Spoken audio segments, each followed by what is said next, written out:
Good morning to everyone. There are lots of new people here. People are still coming in.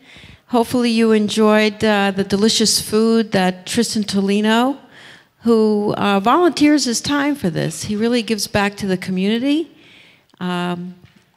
This conference would not be possible if it wasn't for the many volunteers and the wonderful sponsors you have seen in your booklet.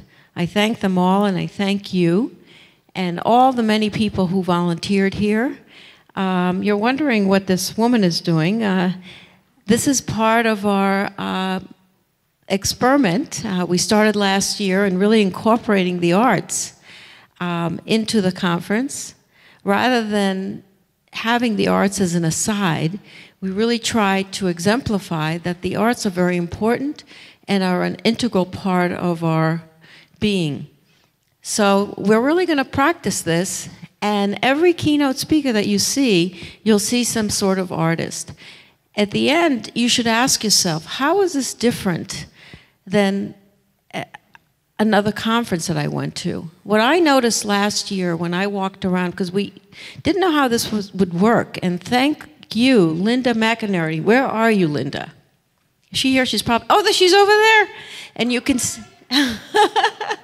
Linda is the person who really helped promote and get the arts integrated into the whole conference. Before, we would have it as an aside, and we got closer and closer, and then we would have it before a presenter, but it really had nothing or no connection. And last year, we really pushed ourselves, and none of us knew how it would work, but it was so well received. And when I would walk up and down the aisles, I didn't see any cell phones on, any people half listening, typing away their emails like we always do.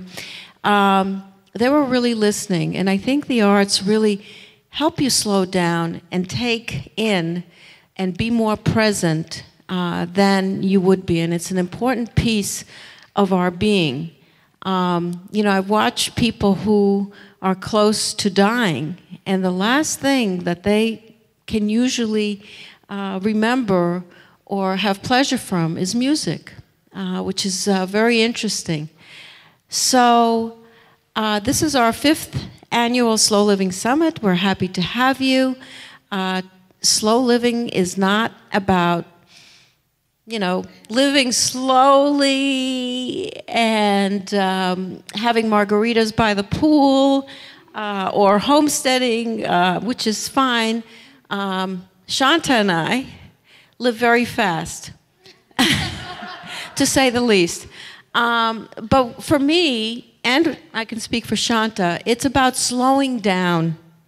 Slowing down to remind us to take care of ourselves, our community, and to give back to our friends, our neighbors, and as well as take care of our planet. Which brings us this year to the focus of food mindfully. And that's what we're doing. We're slowing down, we're being present to respect and honor where our food comes from. Without much ado, I'd like to present you to Shanta, who made all this possible. She has worked so hard, and I want to thank Shanta and give her a huge applaud. Thank you so much, Orly. Thank you. Yes, and speaking of living fast, I actually recently got into motorcycle riding as a very good passenger, but I like to go really fast on that bike, even though I'm not in the driver's seat, but I stay present with the ride. And I guess it's all about, again, what we are inviting you to is an experience. So this is not just an event. This is not just your regular conference or food stuff conference. It's an experience. Last night we had a number of storytellers, and they told some fabulous stories, and you will be hearing more stories and engaging with more speakers throughout the day. So I just have a couple of quick reminders, and then I'm going to turn it over to Dr. Finkelstein and Suki. Just a couple of quick things. Make sure your cell phones are on vibrate or silent.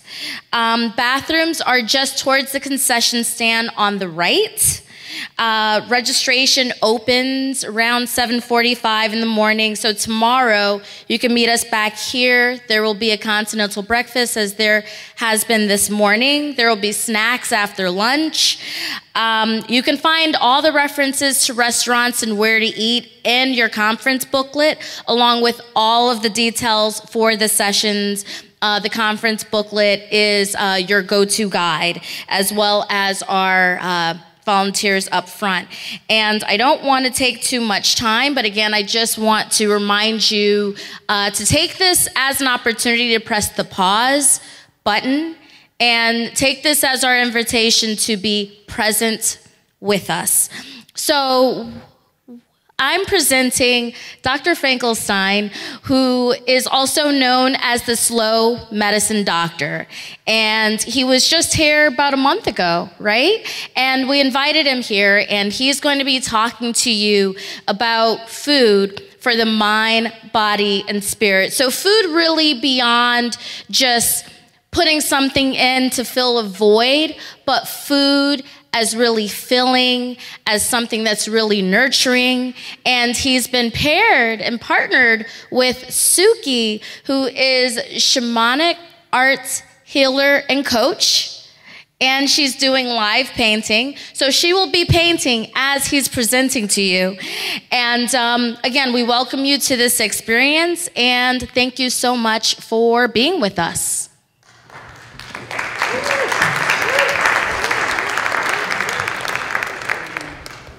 Good morning. Hi, Suki. Hi, Michael. How are you?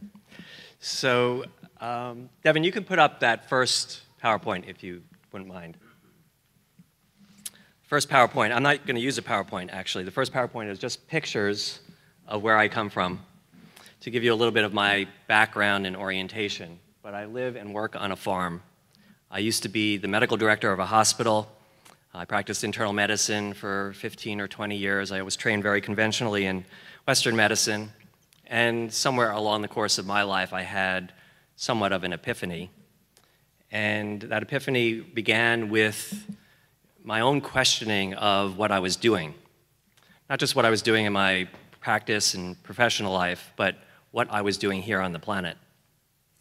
And it got me into other questions about life and living and health and healing. And so what I'm going to bring to you today is a little bit of my story and perspective.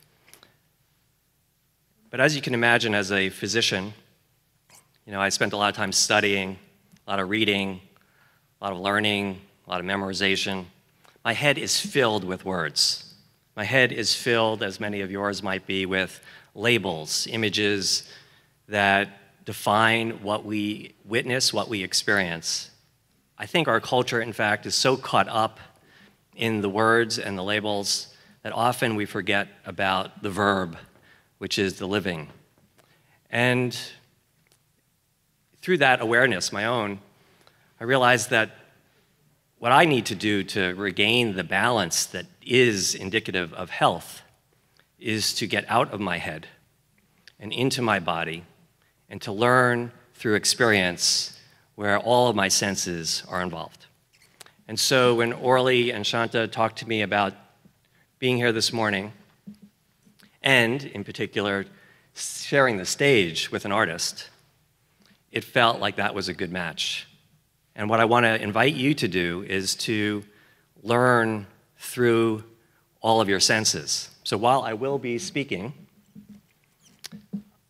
and there will be words, and there might be ideas and thoughts, I also want to encourage you to check in into a deeper state of sense of knowing that each of us possess, so that this resonates at a deeper level, and that perhaps you are led through a doorway to a vista that allows you to see more clearly.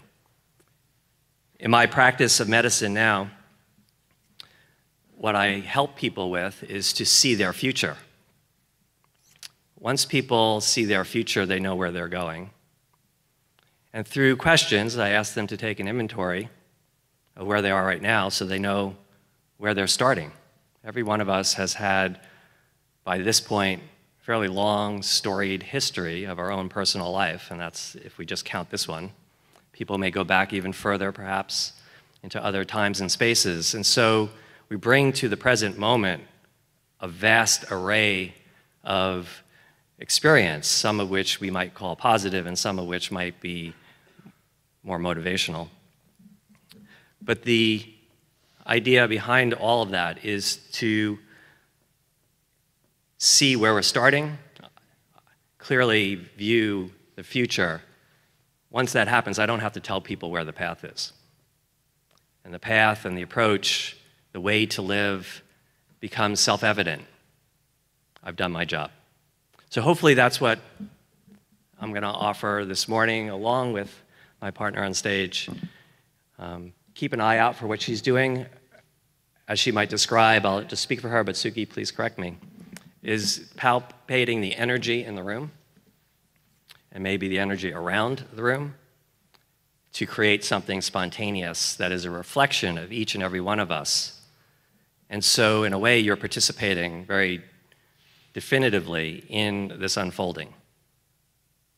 Last year at this conference, Charles Eisenstein spoke. I don't know if several of you were here, but I watched his presentation and I had the opportunity to speak to him as well. He's a man who speaks about the future, about a beautiful future, in fact, and about consciousness and its evolution. And why I bring it up is that I think we're all in this together in a very special way. And that what we do here as an example is how this is really unfolding. And so set your hearts and set your intention to grasp a more clear image of that collective future where cooperation is the rule and where we live in peace and harmony and health. Okay, you can go to the next slide. So today, though, I'm going to start formally with a conversation about food, because that's the theme for this conference. And first, I want to applaud all of you who are involved in food movements to bring higher levels of consciousness, awareness, and justice to the way food is grown and distributed, its quality, the justice around it. And to applaud you for your efforts. I think it's obviously something that is essential to all of us. In fact, these challenges that we face, we could ask, what's this about? As I mentioned, I'm a person who speaks to people in questions. So the question I would ask is, why do we care so much about food? You might say, Michael, that's really silly. That's an obvious question, and it has an obvious answer. But I really want you to think about that. What is food for? And is it just about learning to be better farmers or stewards of the land? Because what if I was a magician and I could, right now, wave a wand and I could solve all the food issues, whatever they are? The planet would be healed, vibrant, healthy, no toxins. Imagine for a minute where this whole plight was done, where we just reached that goal. Now I'd ask you, are you healthy? Healthier, I think, is yes, the answer. But health is not just about the physical material that nourishes us.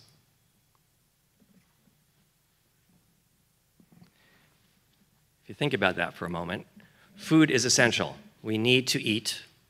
We need to fill our bodies with nutrients. But there's a lot more to it. And so if we focus our goal on the food by itself, I think we miss a great opportunity. The opportunity in which to heal through a process and a way of living, a way of raising consciousness. Now, of course, to attain wholesome, quality food like that and to heal the earth, we need to be mindful and we need to be conscious. But that only gets us so far if the food is what we consider. So here's an example of how we tend to over-intellectualize things. All of us here in this room have, at one time or another, I am sure, I am convinced, looked at a piece of food on our plate and said, gee, this is good for me.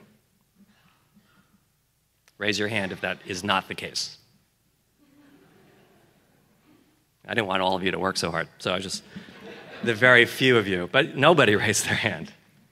And you've also said, and this isn't so good for me. This is the labeling. So when we work hard during the day, you know, we sort of learn, we make good decisions. When we sit down to eat, if we're still preoccupied with the decision and the evaluation, we miss the opportunity to assimilate all those nutrients. In fact, what I have learned after leaving Western medicine, because I saw how limited it was, because it's so wrapped up in the physical, you know, it works once in a while, just looking at the physical, like when you have strep throat, you get penicillin. It's beautiful. That was done in 1939. You know, how have we progressed? Now, there are a lot of things that Western medicine could really help you with now, especially life-threatening conditions. But from the point of view of somebody who's living between episodes, the day-to-day, Western medicine really leaves almost everything off the table. And worse, I think a lot of physicians, as we hear every day, seem to resist or denigrate others who want to have intelligent conversations about the other aspects. For me, that's not good enough. I didn't feel that Western medicine was doing it for me. I was happy for a while trying to write those prescriptions and to fix the ailments. But what I saw was the ailments ran deeper. And I saw mass populations running around from place to place with limited time, like physicians have limited time. That's a big complaint. And everywhere but here. So when we sit down to eat, and our mind is wrapped around the micronutrients, the cancer prevention, the heart disease, that's what's on our plate. That's what we're consuming, in addition to the nutrients. And when we're running around in this fast world, our sympathetic nervous system, our fight or flight response is locked on. And when it's locked on, and our adrenal glands are pumping out adrenaline, it shifts blood flow away from the non-essential organs. So what are those non-essential organs? Well, one of them is your digestive tract, because when you're running from a lion and about to be his lunch, you don't need to be digesting yours. And so the body has this beautifully built-in system to help us redistribute resources when we need them for various conditions. But our locked-on fight or flight response now is not necessary. In fact, it's become a habit. So much a habit that we don't even realize it. But I will tell you that the fight or flight response is locked on for most of us all the time. Just look at your phone and the appointment calendar in your phone. Just think about your experience with a little traffic. Just think about, at the end of your day, if you feel your list has been accomplished, or what your first thought in the morning about that list. We don't even realize it, but this is how we live. This is not how everyone lives, or has ever lived in the past. But we live in a world where so many things are thrown at us, so many ideas, thoughts, suggestions for how to live, what to buy, where to go, who to be with. that we're really caught up. And so our blood is diverted. It's literally diverted away from your digestive tract. So you can have the most perfect food on your plate. Let's say there is such a thing. And you could be watching CNN, and you're not digesting that food, trust me. That's not going anywhere but the sewer. Some of it is, of course. I don't want to exaggerate, but I think you get my point. So it's really essential that we learn to deal with this sympathetic nervous system. What's interesting about that is the body, of course, has brilliantly built into it the counter system, the off switch. It's called the parasympathetic nervous system. And in a word, the parasympathetic nervous system can be described with slow. Not stop, by the way, but slow. And not slow to be sluggish, but slow back to the rhythm and the frequency and the vibration of the cosmos and our life's purpose and what we're doing here, my first question. And so that's what got me to this conference. You know, once I started to label my work slow medicine, all the other slow people became friends immediately, because there's something really valuable about it. So we have slow food, of course, slow money, slow living.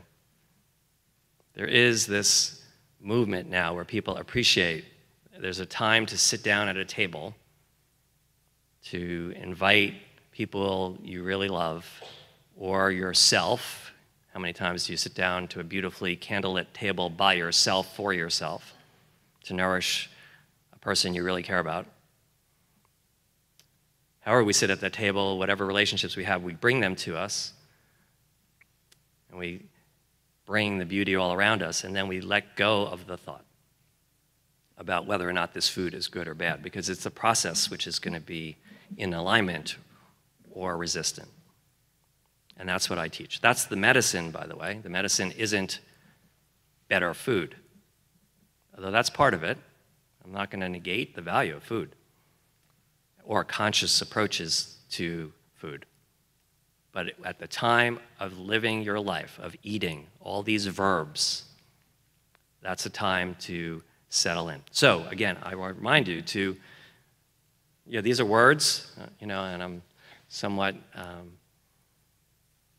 hypocritical when I say, don't think, I'm throwing a lot of words at you.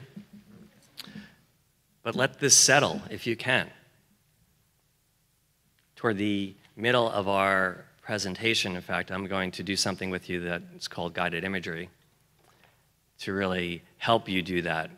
But for now, I want you to keep reminding yourself to let this trickle down to a deeper place. If this is truth for you, let it settle in and let it become part of your operating system.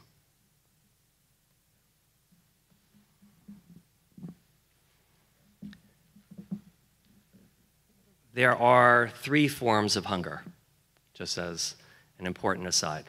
Getting back to the subject of why food by itself isn't enough. We need to feed our body, yes, but there's 2 other forms of hunger. It's emotional hunger and spiritual hunger.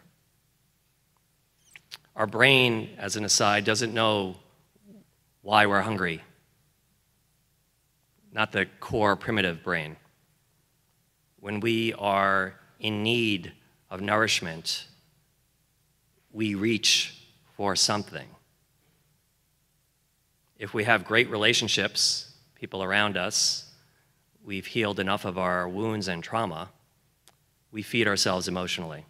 When we sit down at the table with people we love or love ourselves, we fulfill an emotional need. At that same table, when we recognize that table is embedded in an amazing universe of life, and we see our place in it, we actually see a role we play in it, not just that we're sort of particles, but that we see an active, engaging role in the living process, we feed our spiritual life. There's a lot of other ways to feed emotions and spirit, but just think about when people aren't doing that or have a lot of things in the way, as we all do, we get hungry. And then we reach for things that are tangible, food being number one, and other substances. So when you are emotionally hungry, you have a craving. When you are spiritually hungry, you'll have a craving.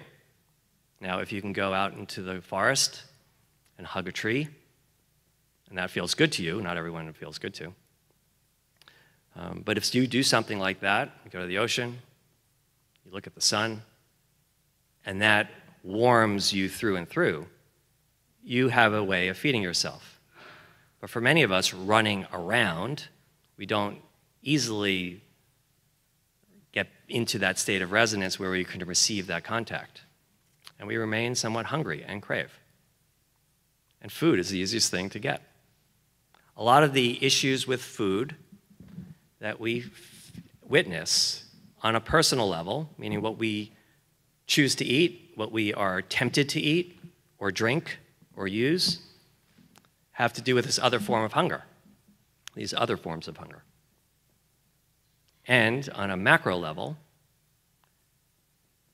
what led to the mass-scale farming operations that are destroying the planet and making people sick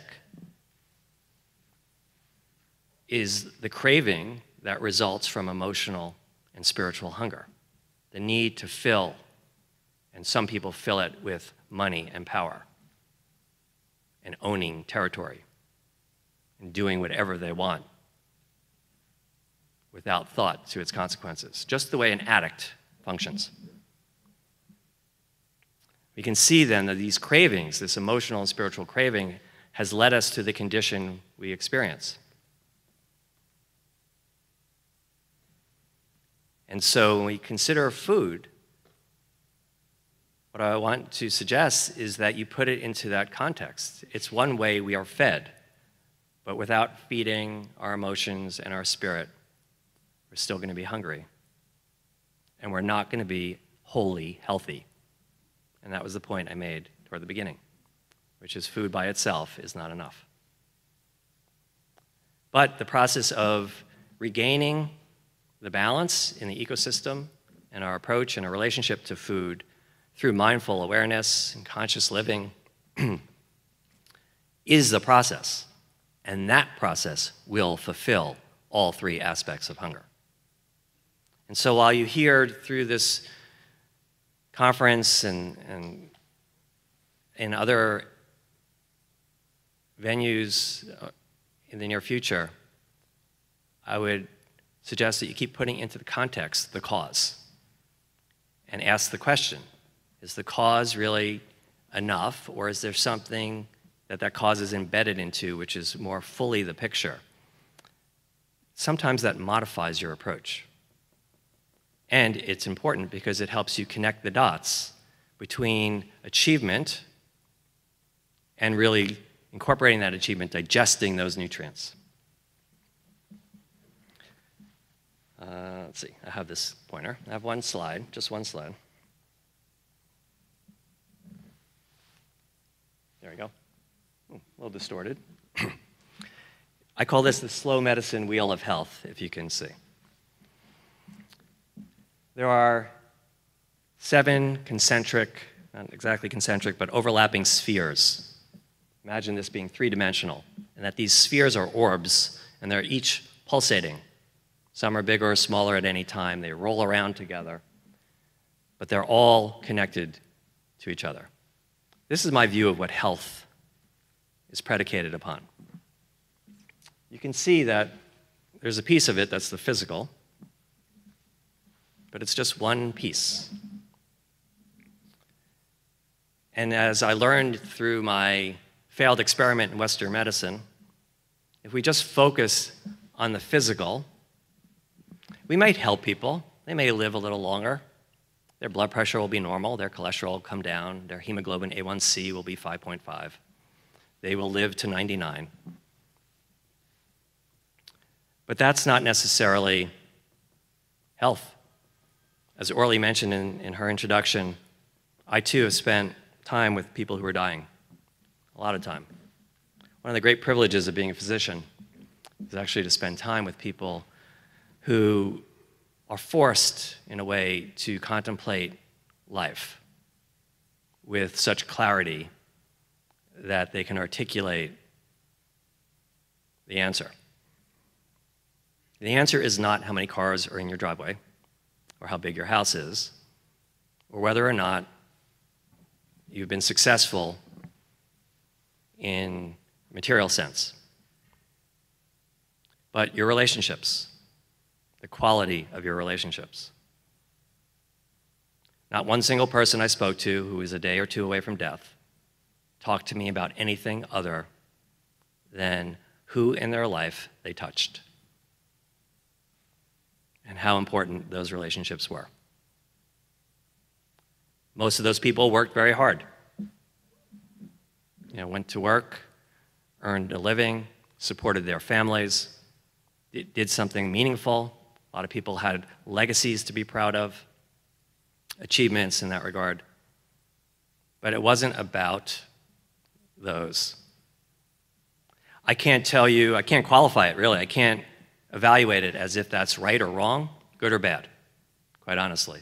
I can just tell you that was my experience. 100% of the time, people talked about their relationships. What does that say? That the relationships here, which outnumber anything else, is what binds us together. It's why we want our health. It's why we care about the planet. It's why the food matters. But it's not health by itself. Our relationships are living. They require, like a garden, cultivation, prayer, tolerance, forgiveness, periods of hunger, celebration.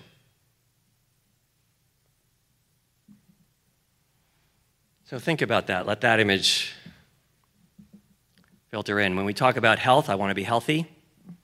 I get it. I do too. My approach is, though, a process. The medicine is not material. This came from a Native American medicine wheel concept, actually. And the medicine wheel to indigenous peoples on this continent was about a way of living. 29 stones arranged in a circle in a special way, each stone with an individual meaning, a stage of life, a way of being. The medicine wasn't the herbs, wasn't the sun and the sky, even though they revered those, they honored those as sacred, as they did their ancestry and their descendants. But it was a way of living in relationship to all of that. So think of living as it is a verb. It's not what you achieve, it's how you live. And that's the medicine. I've seen many people, as you have, who are sick, who have illnesses. They're not dying, necessarily, any more than any of us are dying. We're all technically dying. But they're not, nor are we. They're living. And you see many people who have ailments. They're not perfect specimens. They can't run a marathon. They may not look so good. But they have great lives. They have great relationships. They sleep at night. And I've seen many people who are perfect specimens. We see them on TV all the time. And they are not happy people very often. In fact, this interest that people have in seeing celebrities get torn down is an interesting thing, the way people chase ambulances. It's part of human nature. I'm not, again, judging it. It's not good or bad. It is what it is. But there's an interest we have in seeing how people deal with pain, because we want to learn from it. Unfortunately, the media takes it to another level and makes it somewhat entertainment, which is sad, because all those people, celebrities included, have a heart, and when they're not happy, they're not happy. And I don't think any of us should be pretty happy about that. But there is something to learn. As a physician now, my method of healing is to ask people, what can you learn from this pain, from this challenge? Because when you learn and can grow, then there is something extraordinary that happens. You take the next step in your own evolution. But again, one of the things here that I think is important is that evolution is something that's a collective process. We're single cells in a multicellular organism. So as much as we want to focus ourselves on the person we see in the mirror every morning, it's also essential to realize that one of these 7 spokes or petals is community, and that our health isn't achieved in its fullest unless our community is healthy. And for that, we need to take it to the next level, almost off the page, which is, where are we going collectively on the level of consciousness? Is this just about to get to the end of our lives and say, I had a good life?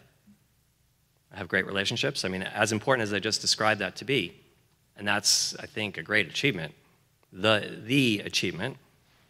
Another one that runs simultaneously with all of it is, how do I contribute to the collective conscious evolution that's taking place now? In fact, I see the challenges that we face, including the food challenges, specifically as a metaphor for what's going on now, that we are forced to face, and people are facing, and people are waking up to realize it's not just about what's going on here on the planet.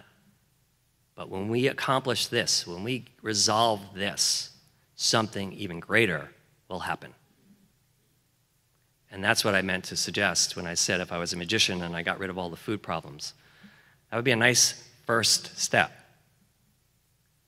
But only if a process is embraced, not the outcome, will we get to the next step, which is something beyond that, which is something I wish for everyone, which is this wholeness that completes this picture, because community, and then the thing off the page, the cosmic reality, is enhanced by our efforting.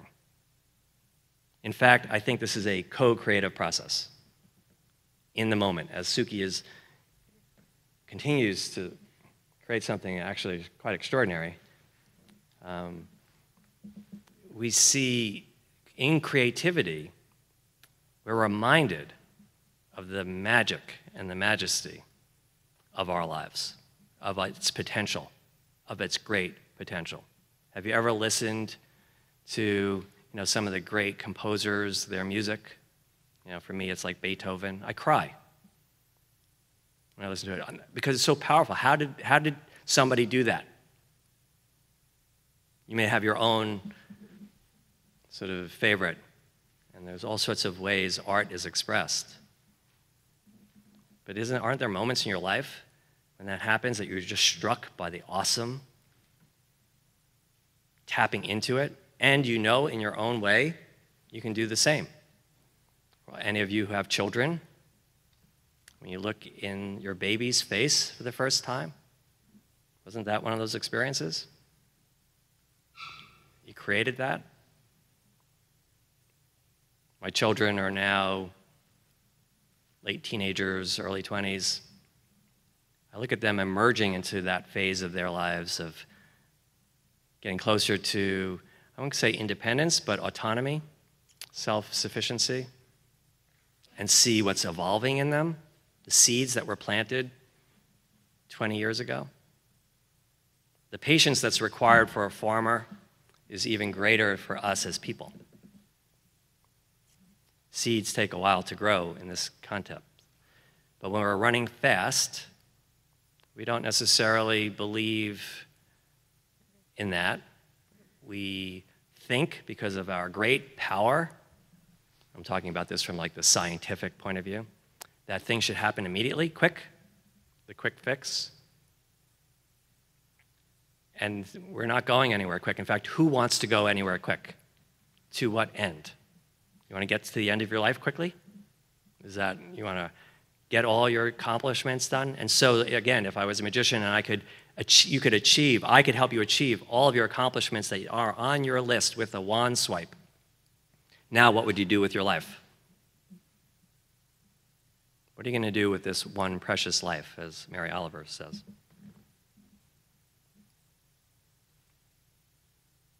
How's this feel? You're very quiet.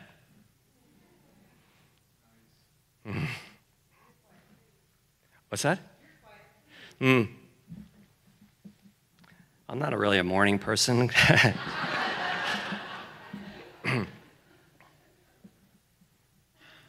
What I really need in the morning is the sun. So it's, my bedroom is at home in Bedford. By the way, those are pictures of my house that you saw earlier. And I'm gonna get this thing out, sorry. I'll show you the, yeah, that's my dining room table. My favorite dining room table, I should say. Obviously, it's seasonal. But it's a reminder to me every time I sort of open my eyes in the morning, and my bedroom is in the top right next to the chimney, which faces southeast. So the sun comes in there and the bed is right on the floor next to that window. And that wakes me up in the morning. So it's hard here when I'm in a hotel room with the shades and stuff. But so I apologize for any sluggishness that you're experiencing. Yeah. I try to practice what I preach. As I said, my nature is not slow. I mean, my acquired habit, I should say, really. My nature, probably like all of ours, is slow. It's the rhythms of this planet. You know, if we were all living here 10,000 years ago, what would we be doing now? We'd be outside. We'd be moving. We'd be, I'm talking about pre-cultivation of food. We'd be gathering. We'd be experiencing. What would you have been doing 10,000 years ago in the woods of Vermont? Not called Vermont, by the way. Pine trees not called pine trees. This is the difference between labeling and living. The Eskimos, it's said, have 26 words for snow. Guess those are labels, but the nuance of language has been lost quite a bit. English being, to me, one of the most crude languages that there is. There are ways some people can express English really well, but among languages, it's not real compared to the earliest languages where letters had meaning, like the letter Aleph in Hebrew means cow. And so you put cow next to a couple of other letters and you get, like in Chinese, you get images that are much fuller than single words that reduce a pine tree to a pine tree. Pine tree is zillions of components, moving, living, breathing, all encompassing, just like a person is so much. So the words that we often use to evaluate our experience is quite limited, which is why pictures and music and art is so vital to help us experience the depth and breadth of creation.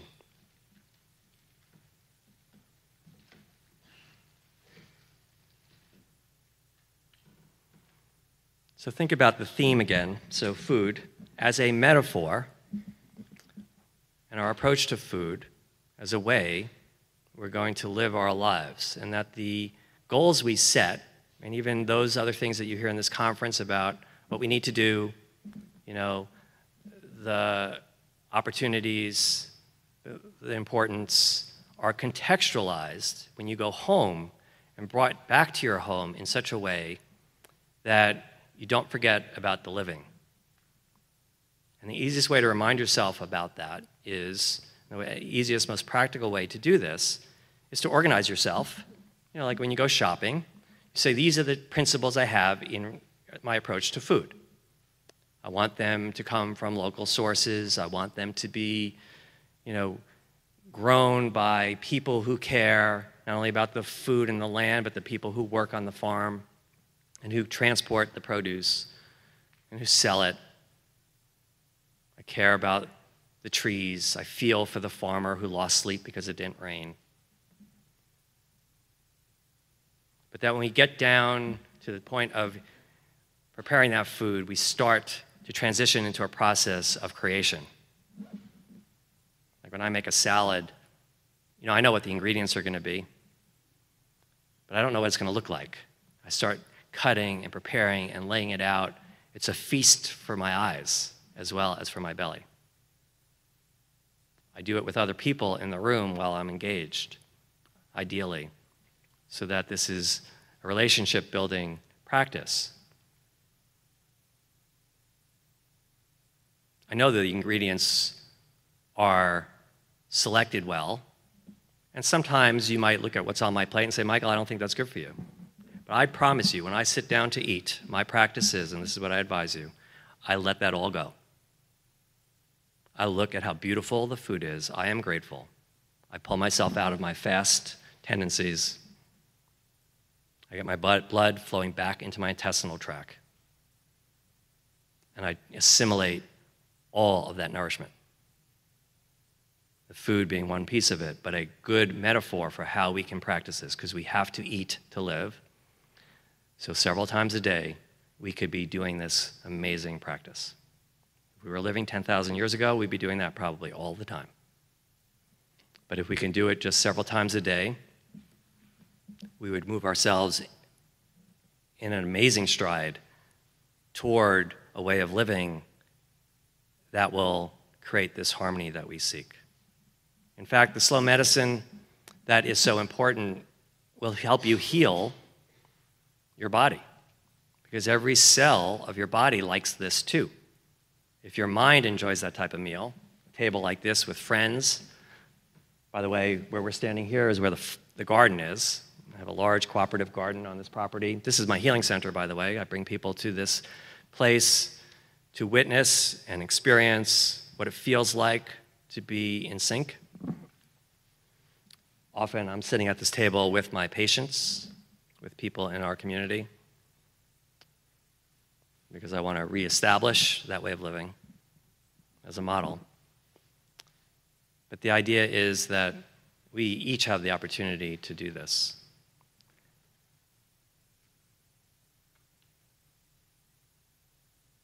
And I love the idea of how simple it is. This is not, I'm going to tell you the 3 best foods to eat. Memorize that, look for them. I'm going to say, go to your farmer's market and shop with your eyes. Shop with your heart. Decide on what you're going to eat based on what is available to you in that context. And you'll make very few bad decisions.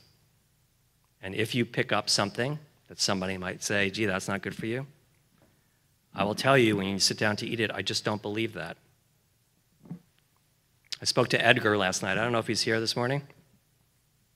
Edgar is a 90-year-old gentleman. Oh, there you are. Hi, Edgar.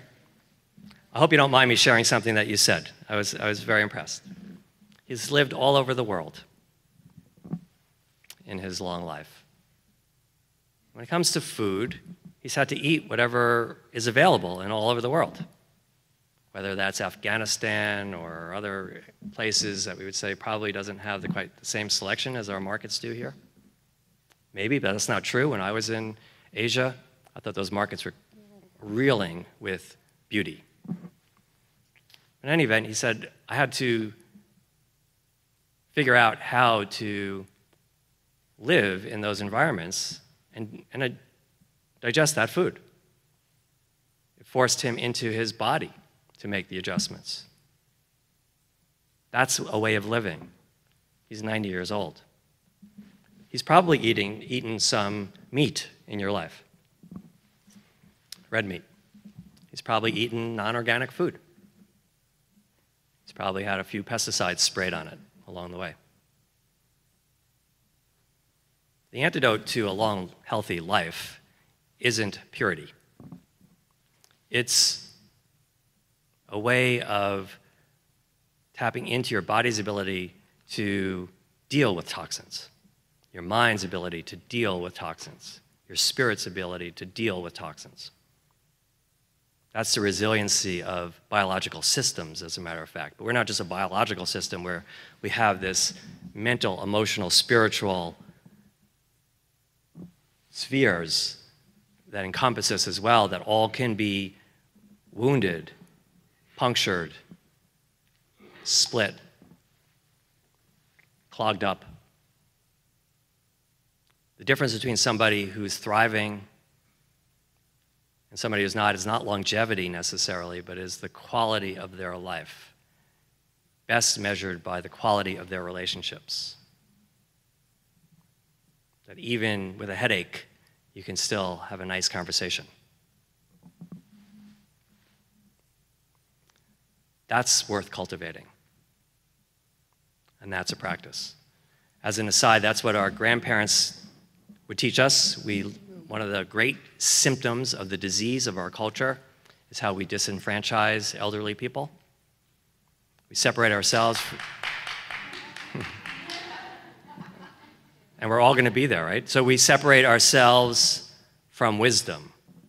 The wisdom that says, no, you can't buy that. You can't manhandle that.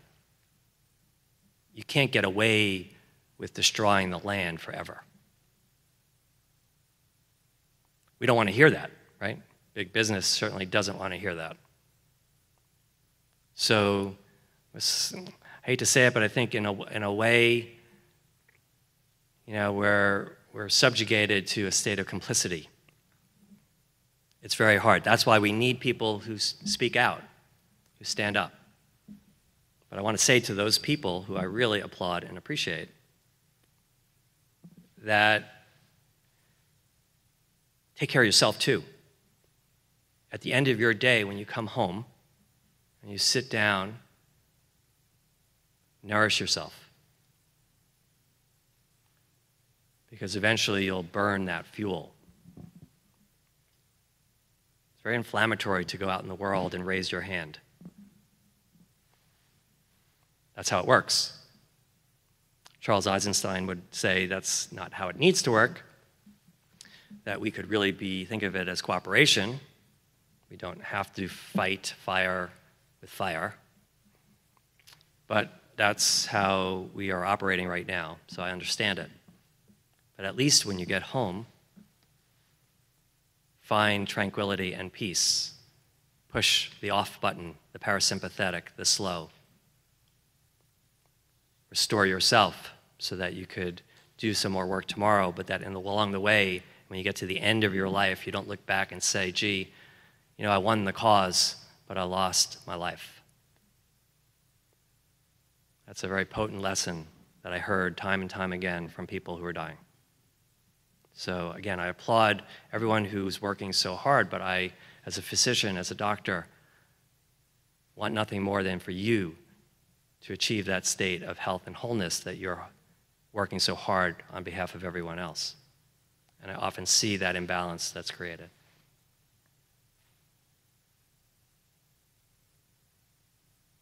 So let's think about balance. Let's use the word nourishment in all of its dimensions to capture the essence of what I'm trying to describe.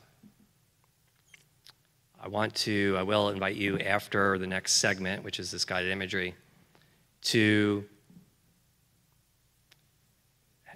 ask some questions of your own so we can have a little bit of a conversation about what you are thinking and maybe more about what you're experiencing and how it feels. I am sure this is not news to you, but I'm just sharing. This has been said before. For me, then, it's just an offer as a reminder, as an elder might offer us when we're working so hard to put down the shovel and to go home to our family, to hug the people we love, and to remind ourselves why we're working so hard. That's really the essence of living. And how connected we are. because what you do in your home does matter to me. I'm standing here because I want to help people, but I also know that in that process, I'm being helped.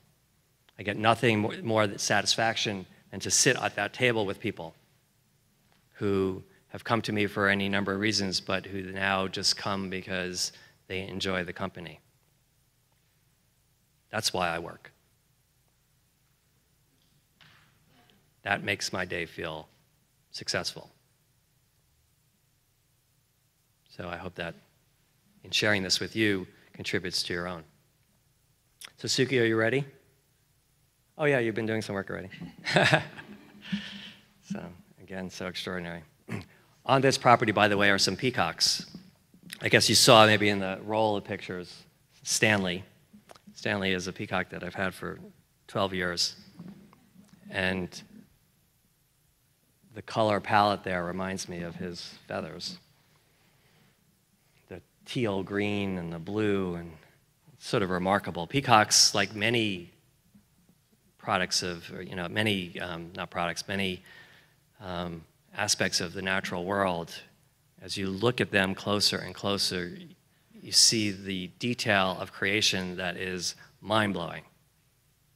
Peacocks, are known for these long feathers, and you can imagine, that they have, these long feathers. They do. They're, like 5 feet long, and they have these eyes on them. And those are the feathers most people have in their mind when they think peacock. But a peacock has about 15 different types of feathers. The long ones are one, which, by the way, molt every summer, and a new crop is grown. But what remains are layers of other feathers that each have different shapes and sizes and function. Like when a peacock fans, there are 3 sets of feathers below that fan that hold it up.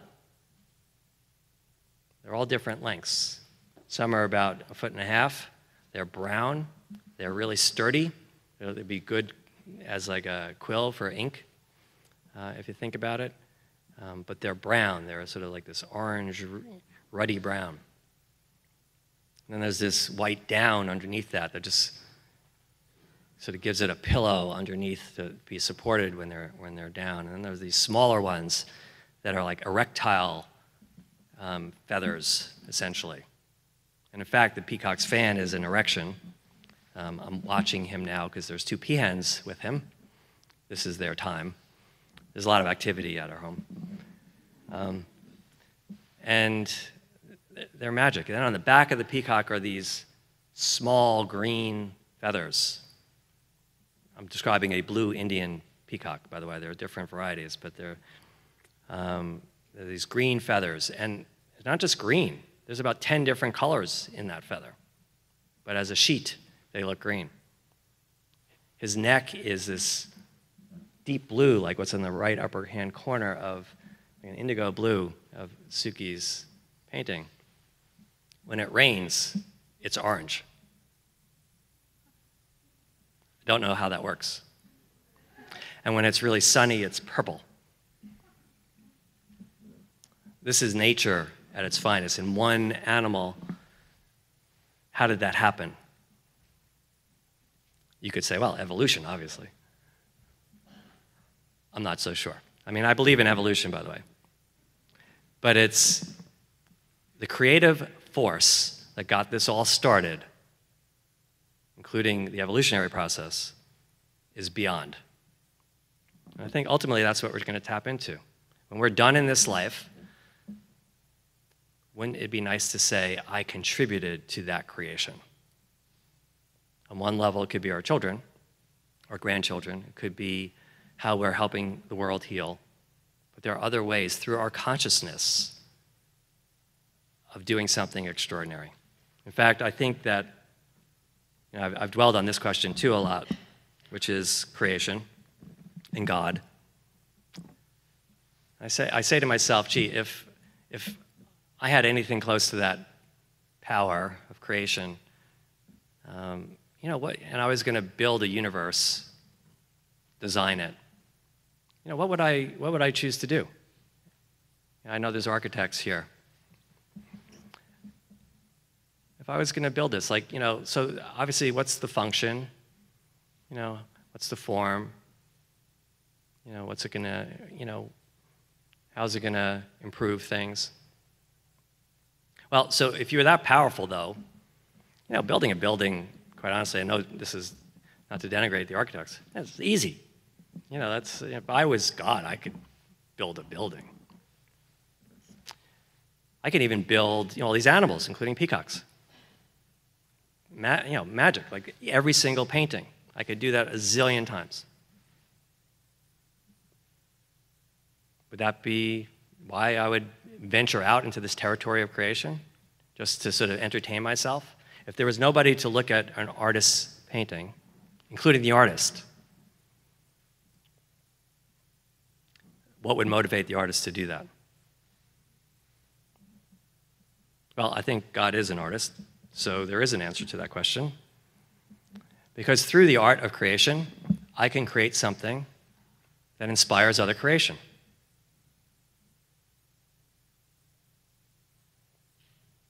So I can create a being with consciousness who unfortunately will have to suffer, because in the suffering and the pain, they will get very creative. And that they will create things I can't imagine.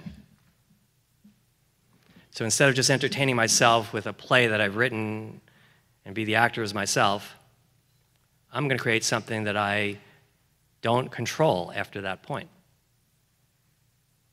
But I know will be very creative, and I'll sit back and I'll watch it unfold. And they will be co-creative partners with me. I believe that's the essence of what we're doing here.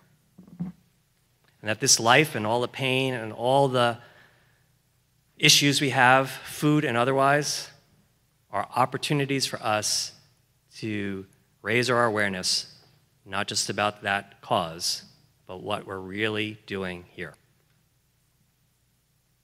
And to reconnect with the Creator at that highest level. So now I invite you to sit back. You're already sitting back, so all right, stay sitting back.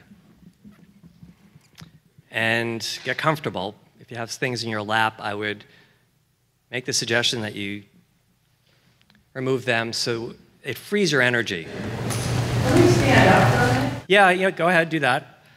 Perfect. Thank you for the suggestion. Move a little energy first.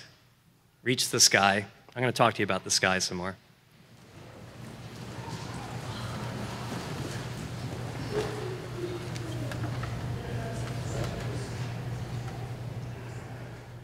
So settle in. I'm going to read to you, again, something called guided imagery, which is meant to create an opportunity for your mind's eye to move in a certain direction. It's not meant to be rigid or taken literally necessarily, but it's a way to put you into a trance, a sort of a light trance, where you could more easily find the harmony and the resonance between your mind, your body, and your spirit. But I also want you to see the image that you're going to create on your own, because I'll say things like the sun. If I asked you all to draw the sun, you would all draw something different. So your mind's eye will also be very individual, and that's something Suki is going to attempt to pick up. And set an intention now, if you could, to capture the essence of what you're going to now experience so that you can come back to it. Since this is being recorded, in fact, you could play this again if it meant something to you. And that's the intention, is to bring you to a place where you can go back, especially if it feels good and you feel connected. So I invite you to close your eyes. Even though Suki's doing something you might want to peek at, for the next several minutes, if you could, keep your eyes closed for the sake of seeing your own inner image, and then maybe impress yourself with how that has affected what's on the piece of wood that Suki is painting upon. So look at that now. Take a picture of it, because it's going to be different in 10 minutes when you open your eyes again. And it's going to be different because each of you will have contributed to it. So take a deep breath.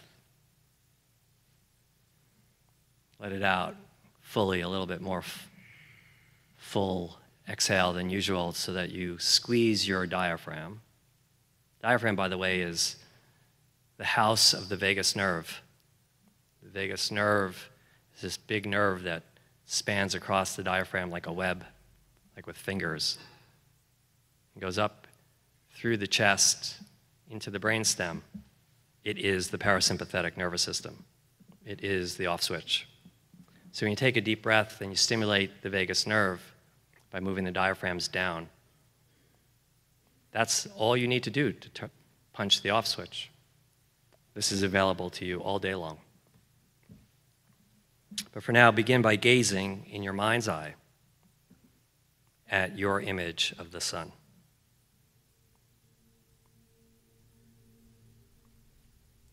See the brilliant light. Too intense to look at for long, but you can dwell in its warmth.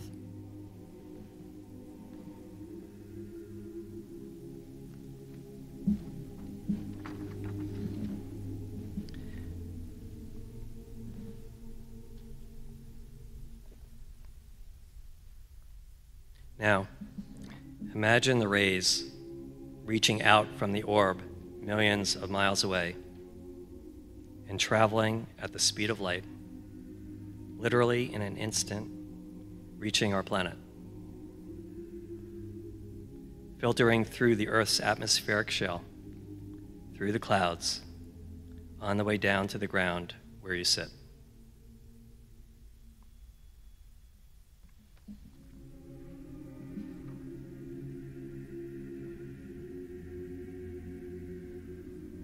Nearby is a field, and the growing grasses and the myriad of plants and trees reach upward to receive the light.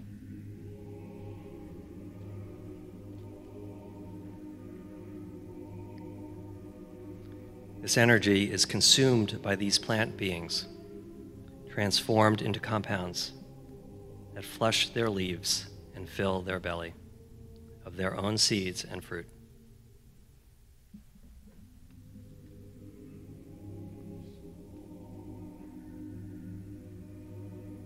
At night, when the sun circles away, the transformed energy is passed down into their roots, extending its reach even deeper.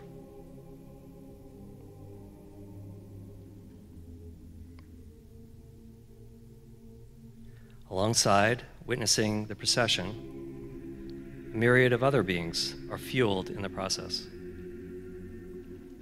Wormholes and fungal filaments extend in all directions, creating a web of life deep beneath the surface, connecting all of life that grows there and above.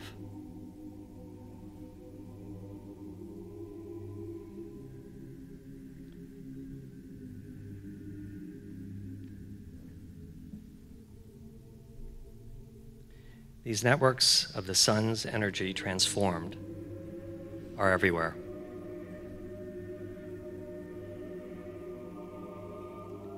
The warmth of the sunlight makes you smile in deep appreciation of all that is.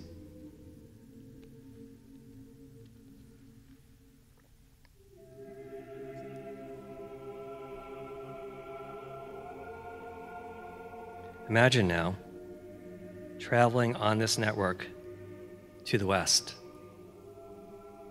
through the valleys and ridges of this beautiful town, past streams and great rivers, coursing the continental divide, the Rocky Mountains, and further to the west, to the redwood groves that sit overlooking the Pacific Ocean.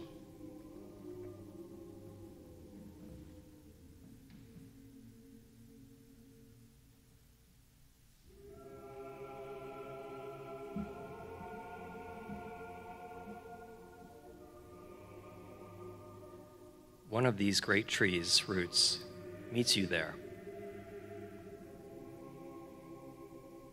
and guides you up to the heights of these giant beings, reaching back up to the atmosphere, higher than you've ever gone.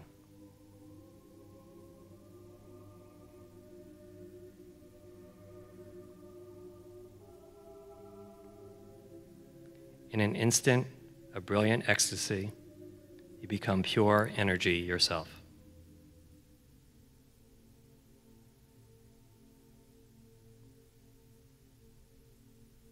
You are released and float up even higher.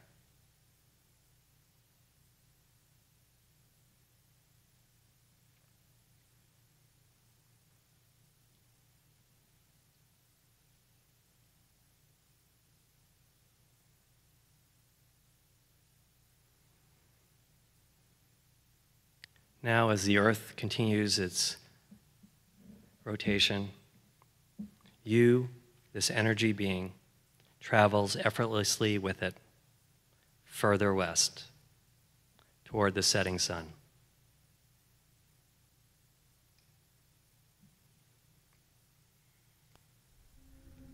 Continuing on, you encounter the greatest of mountain ranges, the Himalayas.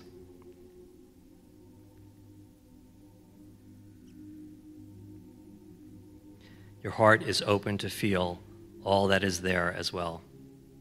The loss and sadness of recent times, but the profound presence of creation and the spirit of rebirth, which is ongoing.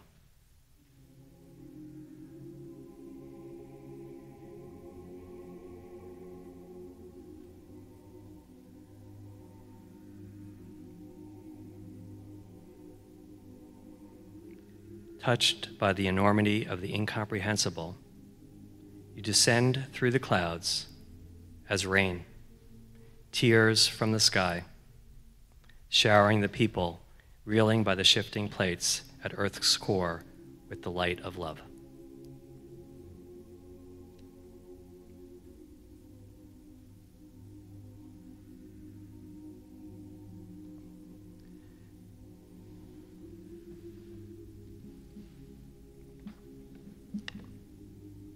This is powerful.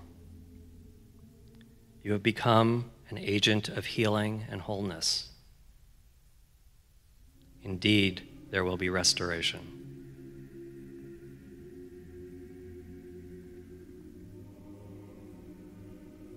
As you witness all of this, you come to a realization that the sun's energy is the agent of the divine itself. And it's what feeds the hungry, both in body and soul.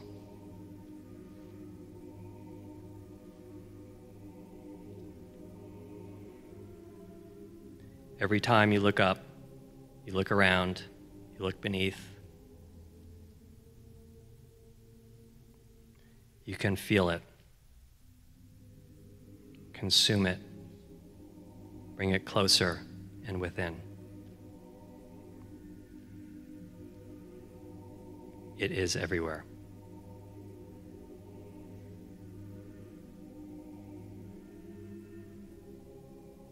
And with such awareness, you become even more filled with the blessing and nourishment of this truth.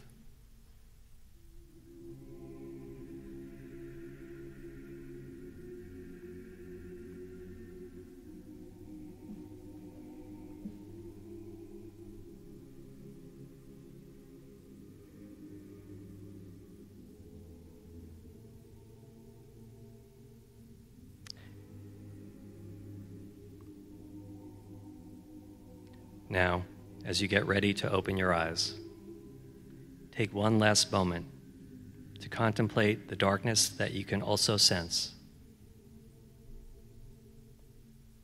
Your consciousness now sheltered behind your eyelids.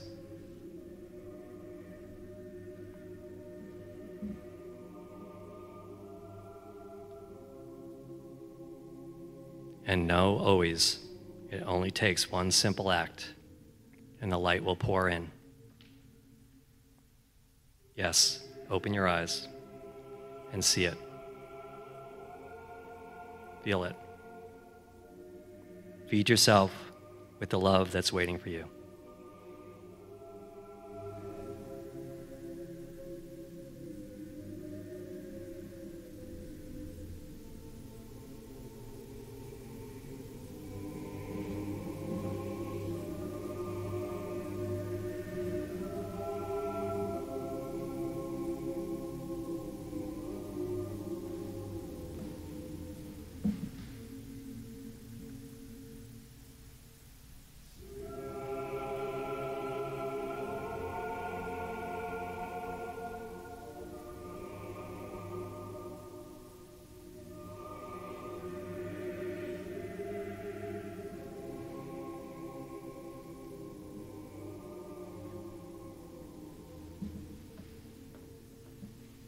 Maybe we can bring the lights up a little bit in the room.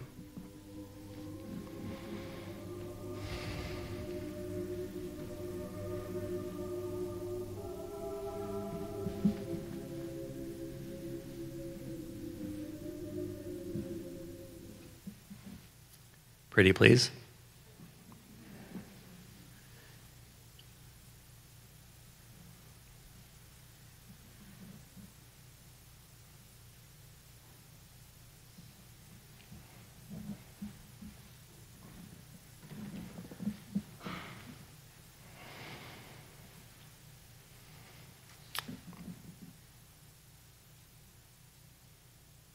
Usually when I experience that from your point of view, it gets darker. Thank you. I feel very dazed. So enjoy that experience. You know, that's when your parasympathetic nervous system has been turned on again. That's how you know you've been restored. If I had a blood pressure cuff, your blood pressures all would be down, your heart rate would all be down, your body would be healing.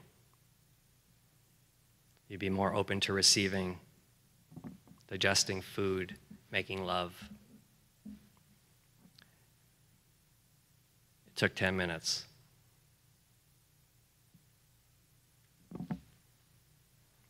We're not that far away. People talk about slow medicine as, gee, that just seems like it's going to take a long time. Again, I would ask, where are you going in such a hurry? The process of healing is as simple as slowing down. Yes, you want to put some other good seeds into that soil, but like any gardener knows, you have to take care of the soil first before you stick a seed in it. So the seeds of Western medicine and even holistic practices like supplements and vitamins and nutraceuticals and therapies, those are all seeds. Well, not exactly, but they're akin to seeds in that they get put into something, your ecosystem, which is not just your physical body. I think I've made that case, but your mind, body, spirit, social, communal, cosmic reality. You know, it's only by convenience that we separate them into subjects. Just like a tree is not a pine tree. It's not even just the organism. It's got zillions of microorganisms at its base supporting it and living in synergy with it. You can't even say they're separate things. Only by convenience, only by language. But in truth, it's all connected. And we're connected to that tree and the sun and the rain and the mountains and the rivers just the same. So we only have a few minutes left, and I was wondering if any of you would like to share 10 minutes. Share your experience, share anything, ask a question. Yes? Hi, I'd like to share My name is Lee Marinoff. I'm a small farmer. I live in Windham, Vermont. And I want to say when I saw the sun, I projected the sun behind me going through the filtration, and in front I saw the rainbow. And I thought your visualization was really extraordinarily beautiful. But I've been taught by some shaman that you can also do that inside you, that I can go inside and see that same global microcosm. And do you ever work with people to heal people from chronic illness, going with that same visualization, going inside? Absolutely. And are there things in your book, are there different meditations? Because I thought that was really extraordinary. So I do have thank you for your question and comments. I do have experience, and I work with other people. You know, I wouldn't say that I possess that skill. I sort of help people see the path, as I said earlier, and then on that path they may say, gee, I could benefit from this, and I know a lot about the this to guide them to people that could connect those dots for them. But I think you're right. I think what you're saying is there's something experiential that differs between people, but that going in and bringing your conscious attention to parts of you inside can be a way to heal. And that is very powerful. What I've done with you today, I would say, is more akin to sort of cultivating the soil. So getting the soil to be ready to receive that. There are very powerful healers, just as an aside, who could bypass all of this. Potentially, they're so powerful, they could wave their wand and you'll get snapped out of your condition. My question remains, though, so now what are you going to do with your life? So we want to get out of our condition, you know, that thing that seems to be holding us back, but it's also vital to have a plan, or at least a vision of where it is that you're going. And that vision isn't necessarily a destination. What I tried to share with you just now is it's an experience. If I feel this way, I feel pretty close to whole, even if it's momentary. So, other thoughts and comments? Suki, do you have any comment about that? That was a question that brought up the shaman subject. Well, in my tradition, we have cultivated this idea, or it's a practice really, of finding that inner place. Where is the woman that asked the question? Yeah. And we call it the inner garden. There's lots of, as you know, many traditions about going into the dream time, as the people of Australia call it, but it's sort of an alternative reality from this one.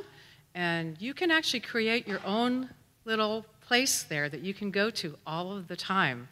And you can make it any way. It's kind of like your sanctuary in the spirit world.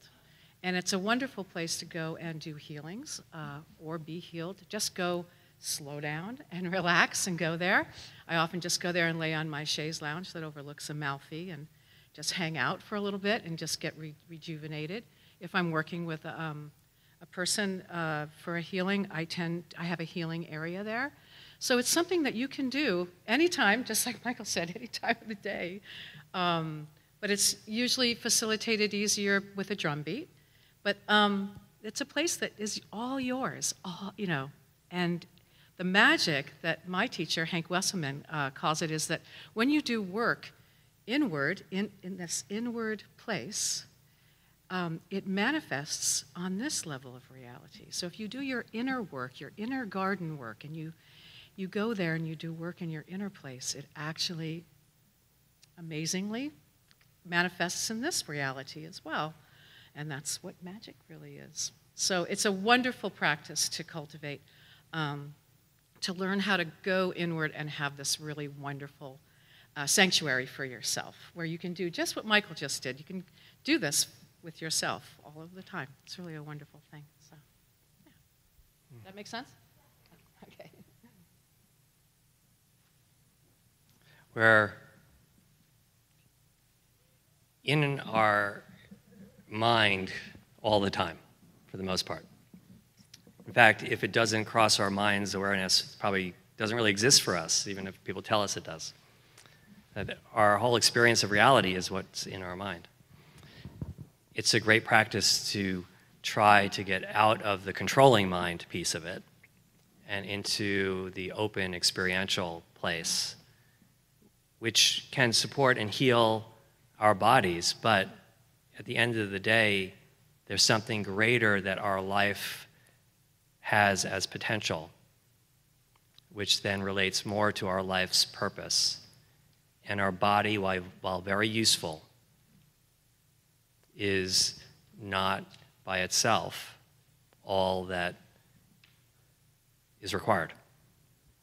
And that's why people who don't have great bodies, and there's a lot of ways that can manifest, aren't necessarily completely and absolutely restricted from achieving the potential of their life's consciousness and contribution to the greater reality.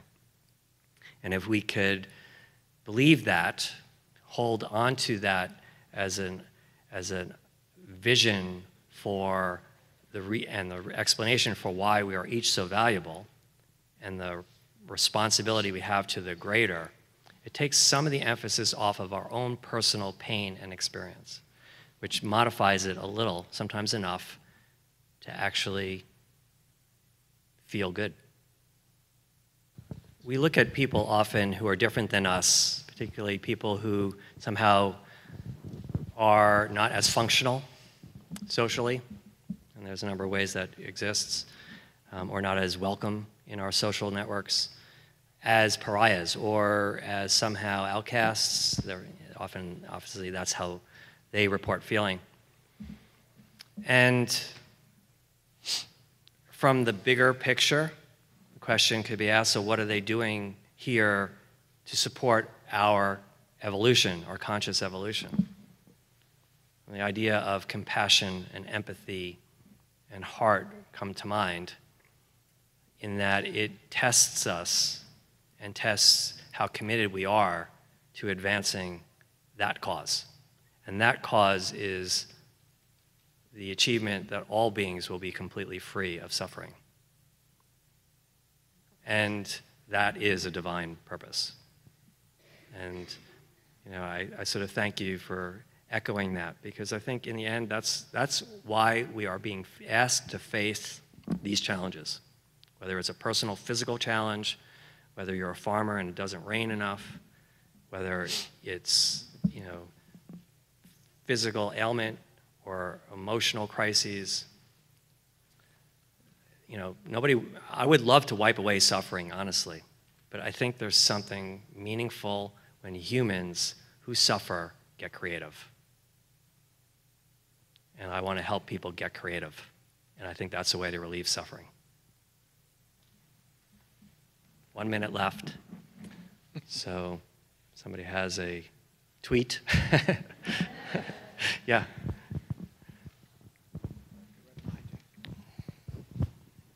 After years of sort of mystical practice and experience, yesterday I was in the garden.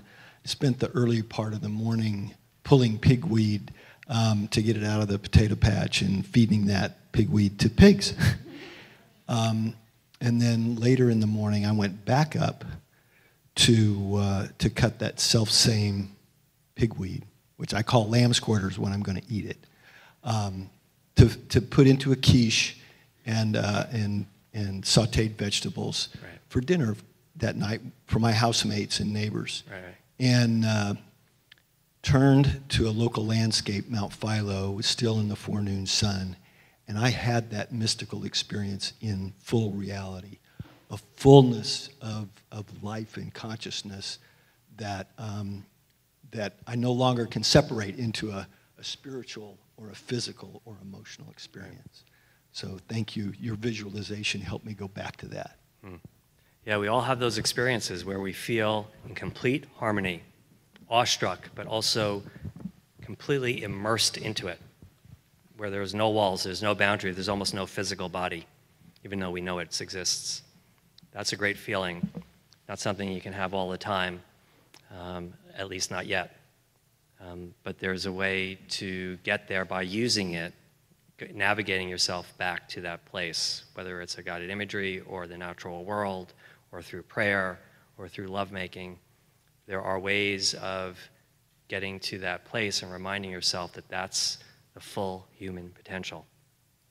And that's what I wish for all of you. And I hope the next time you look at the sun, it warms your heart. Thank you.